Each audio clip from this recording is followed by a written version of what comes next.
Hi hello అందరికి నమస్తే. Welcome back to review Nag YouTube channel. ముఖ్యంగా ఈ రోజు వీడియో పుష్ప 2 సుకుమార్ ఎందుకు డిజాస్టర్ ఫ్లాప్ చేశాడో, ఏం చేస్తే బ్లాక్ బస్టర్ హిట్ అవుతుందో ఈ వీడియోలో చెప్తున్నా. సుకుమార్ గారు, ఈ వీడియో మీకోసమే.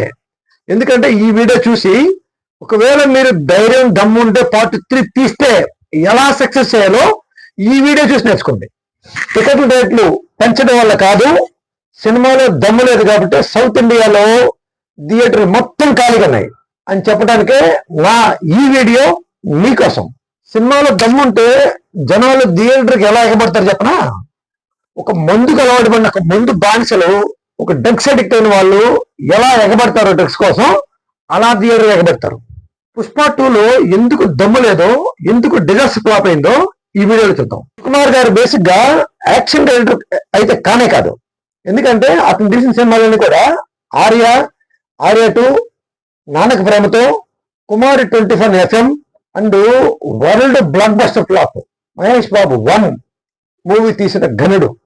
అందుకే అన్నాను, అందుకే పుష్ప 2 లాంటి యాక్షన్ కంటెంట్ బేస్డ్ ఉన్న సినిమాని తీయడం చేతగాక డిజాస్టర్ ఫ్లాప్ కారణమయ్యాడు. అందుకే యానిమల్ ని అండ్ కేజీఎఫ్ ని రెఫరెన్స్ గా పెట్టుకొని తీశాడు తప్పితే స్వతహాగా హీరో క్యారెక్టరైజేషన్ దమ్ము, ఒక సత్తా స్టార్టింగ్ నుంచి ఎండ్ వరకు ఉండాలనే జ్ఞానం మర్చిపోయి ఒక డిజాస్టర్ మనకిచ్చాడు.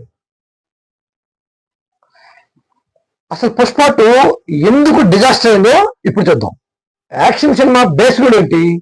కథలో హీరో క్యారెక్టరైజేషన్ ప్రామాణికం, అల్టిమేట్ అనే విషయాన్ని సుకుమార్ గాలికి వదిలేశాడు. పుష్ప 2 కథలో హీరో ముందు ఒక సామాన్యుడైనా, ఒక సీఎం అయినా, ఒక పిఎం అయినా ఒక దూది పింజలే కదా అన్న జ్ఞానం మర్చిపోయి ఒక డాక్యుమెంటరీ భావజాలంతో సీఎం క్యారెక్టర్ కి ఎక్కువ ఇంపార్టెన్స్ ఇచ్చి హీరో క్యారెక్టర్ ని స్టార్టింగ్ లోనే నేలమట్టం చేసిన గనుడు మన సుకుమార్. ఎలాగో చూద్దాం. పుష్ప సీఎం ముందు కాలు మీద కాలు వేయకూడదు అని సన్నాసులు పెట్టుకున్నాడు. పుష్ప సీఎం ముందు కాలు మీద కాలేస్తే పుష్ప క్యారెక్టరైజేషన్ హై ఎండ్కి వెళ్తుందనే బేసిక్ ఆలోచన గాలికి వదిలేశాడు. పుష్ప సీఎం ని ఫోటో అడుగుతాడు, నువ్వు ఒక స్మగ్లర్ రా, నేను నీకు ఫోటో ఇస్తే నా వాల్యూ మొత్తం పోతుంది అన్న తర్వాత హీరో క్యారెక్టరైజేషన్ మొత్తం నేలమట్టం అయిపోతుందనే బేసిక్ ఆలోచన గాలికి వదిలేసాడు మన సుకుమార్. అక్కడ ఏం చేస్తే సూపర్ హిట్ అవుద్దో ఇప్పుడు చూద్దాం. పుష్పలో డైరెక్టర్ సుకుమారు హీరో క్యారెక్టరే ప్రామాణికం, అల్టిమేట్ అన్న విషయాన్ని గుర్తుపెట్టుకొని సీఎం ముందు కాలుమే కాలేయాలి.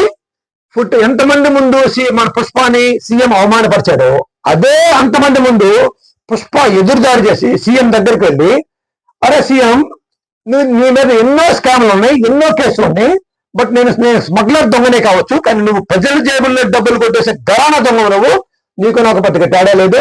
మర్యాదకి ఈ పుష్ప గారితో పెట్టుకుంటే సీఎం సీట్ నిన్ను పీకి పడేసి ఇంకొకటి సీఎం చేయగలను, నేను నాతో పెట్టుకోవద్దు, మర్యాదగా ఫోటో ఇయ్యి అని చెప్పి ఫోటో దిగి అంతమంది కాలు మీద కాలేసి సీఎం ని ఎర్రి పుష్పాన్ని చేసి సీఎంతో పాటు అక్కడ ఉన్న అందరినీ ఎర్రి బాగులు చేసి అక్కడ హై అండ్ ఎమోషన్ తో పుష్ప అక్కడి నుంచి కానీ బయలుదేరి కానీ మూవ్ అవ్వగలిగితే హీరో క్యారెక్టర్స్ పతాక స్థాయికి, అల్టిమేట్ స్థాయికి వెళ్ళి సినిమా సూపర్ హిట్ అనే జ్ఞానాన్ని మన సుకుమార్ మర్చిపోయాడు.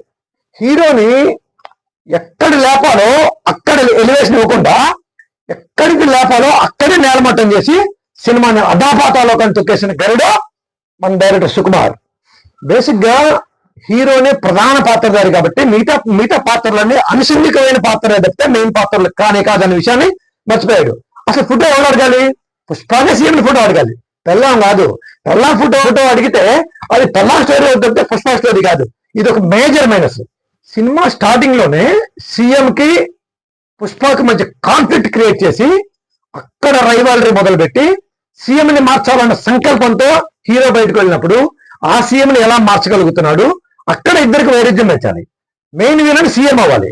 సీఎం మన ఇందులో లంగా గారు ఒకడు ఉన్నాడు, లంగా క్యారెక్టర్ వాడే మన ఎస్పీ షెకావత్ గారు. వాడిని అడ్డం పెట్టుకుని పుష్ప దందాలు, పుష్ప స్మగ్లింగ్ ఆపాలని ప్రయత్నం చేయాలి. పుష్ప సీఎం ప్రయోగించిన ఈ ఎస్పీ షెకావత్ గారిని స్టార్టింగ్ లోనే ఇంటర్వెల్ బ్యాంక్ లోనే కాల్చి పడేసి మెడకాయ కోసి వాడి మెడకాయని సీఎంకి పార్సల్ చేయాలి. అది ఇంటర్వెల్ బ్యాంక్ పెట్టి క్యారెక్టరైజేషన్ ఇంటర్వెల్ బ్యాంక్ హై ఎండ్కి తీసుకెళ్లి ఇంటర్వెల్ బ్యాంక్ ఇవ్వాలి. అక్కడి నుంచి సీఎం హీరోని అడ్డుకోవడానికి ఎటువంటి ప్రయత్నాలు చేశాడు, హీరో సీఎం ఆగడాలను ఎలా చిత్తు చేశాడు, ఫైనల్ గా తను అనుకున్న ఆశయాన్ని ఎలా నెరవేర్చాడు, ఇంకొక సీఎం ఎలా చేశాడు అనే కథాంశంతో సినిమా పోవాలి తప్పితే ఇది కాదు, ఇది డైరెక్షన్ కానే కాదు. ఇంకొక పెద్ద బొక్క సినిమాకి ఏం పెట్టాడంటే, ఆల్రెడీ ఎప్పటి నుంచో పగలు ఉన్నటువంటి అన్నాదమ్ములు ఇద్దరు ఒక కూతురు పెళ్లిలో కలుస్తారు, ఎంతో అన్యోన్యంగా కలుస్తారు. అంత అన్యోన్యంగా కలిసిన కొత్త నవ వధువు జంటల్ని అన్యాక్రాంతంగా ఒక బాంబ్ బ్లాస్ట్ చేసి మొత్తాన్ని చంపేశాడు. ఇది ఎంత డిజాస్టర్ న్యూస్ అంటే, పుష్ప అక్కడే ఉన్నప్పుడే బాంబ్ బ్లాస్ట్ జరిగిందంటే హీరో క్యారెక్టరేషన్ అదాపాతాలోకానికి పోవడం తప్పితే ఇంకేదన్నా ఉందా? హీరో లేకుండా బాంబ్ బ్లాస్ట్ జరిగిందంటే ఒక అర్థం ఉంది. హీరో అక్కడే ఉన్నాడు అంటే ఇక్కడ ఇంటెలిజెన్సీ క్యారెక్టరేషన్ పుష్పకి మిస్ అయిపోయింది. పూర్తిగా నేలవటం అయిపోయి సినిమా డిజాస్టర్ ఫ్లాప్ ఒక థియేటర్లో జనాలు థియేటర్ ఎందుకు వెళ్తారండి? సౌత్ ఇండియాలో ఎందుకు వెళ్తారు? రేట్లు పెంచడం వల్ల కాదు, సినిమాలో దమ్ము లేకపోవడం వల్ల. ఇందులో ఇంకో బొక్క ఏం చెప్పనా, మెగాస్టార్ చిరంజీవి ఫ్యామిలీకి ఎగనెస్ట్ గా మూవ్ అయ్యారు వీళ్ళిద్దరు. అదొక పెద్ద తప్పు అయిపోయింది. ధర్మాన్ని నమ్ముకున్న పవన్ కళ్యాణ్కి ఎగనెస్ట్ కి వెళ్తే ఏమవుతుందో తెలుసుగా, కొన్ని ప్రభుత్వాలే గజగజలాడిపోయింది. మీరెంత సుకుమార్ గారు ఈ వీడియో చూసి కోపంగా తీసుకోకుండా మీ మైనస్ మీరు గుర్తెరిగి పార్ట్ 3ని సూపర్ హిట్ చేయాలని, పార్ట్ 3లో హీరో క్యారెక్టర్ ఎక్కడ నేలమట్టం చేయకుండా ఉంటారని నేను నమ్ముతున్నాను. నా ఈ వీడియోపై కామెంట్ చేయండి, లైక్ చేయండి. మీ అమూల్యమైన సలహాలతో నన్ను ముందుకు తీసుకెళ్తానని ఆశిస్తూ మరో వీడియోతో మీ ముందుకు వస్తాను. మీ నాగు పర్వతరెడ్డి.